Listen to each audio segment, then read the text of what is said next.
ولسمشر غني کرکټ لوبغاړو سره ولې او چیرته وکتل، څه یې ورته وویل او څه یې وکړل. ګران اورېدونکو السلام علیکم. جمهور رئیس محمد اشرف غني پرون ماښام د کرکټ بورډ رهبري، د کرکټ ملي ټیم غړو او د شپږیزې کرکټ لیګ اووم پړاو سیالیو لوبغاړو سره په سلام خانۍ ماڼۍ کې کتلې. په دغه کتنه کې د جمهور رئیس لومړي مرستیال امرالله صالح د کرکټ ورزشکارانو ته د ښه راغلاست پر مهال وویل هغه ویاړونه چې تاسو افغانستان ته راوړي موږ پرې ویاړو. صالح زیاته کړه د کرکټ ورزشکارانو رول د افغانستان په یووالي کې مهم دی. تاسې خلکو ته خوښي راوړې، حکومت پر تاسې لا زیاته پانګونه کوي او کرکټ به په ټول هیواد کې پراختیا ومومي.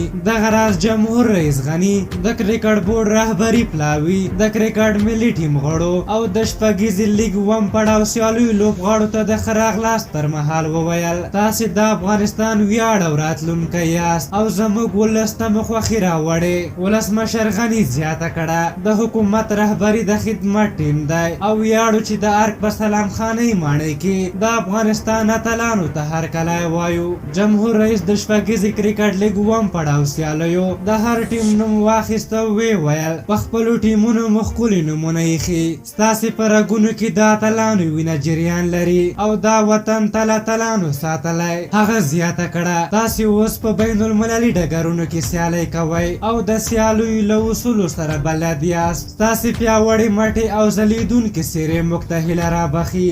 دغه راز په دې کتنه کې د کرکټ بورډ رئیس فرحان یوسفزي او د کرکټ بورډ غړي هارون میر هغه بیټ چې د کرکټ ملي ټیم غړو پرې خپل لاسلیکونه کړي وو جمهور رئیس غني ته ډالۍ کړ. د جمهور رئیس دغه اقدام د کرکټ لوبغاړو لپاره له معنوي پلوه بې ساری ارزښت لري. په هر حال تاسو د جمهور رئیس غني د دغه کار په هکله څه نظر لرئ؟ خپل نظرونه م راته په کومنټ کې ولیکئ. که زموږ ویډیو مو خوښه شوې وي ضروري لایک کړئ. تر بلې ویډیو مې په لویه بخښونکي خدای سپارم. د الله په امان.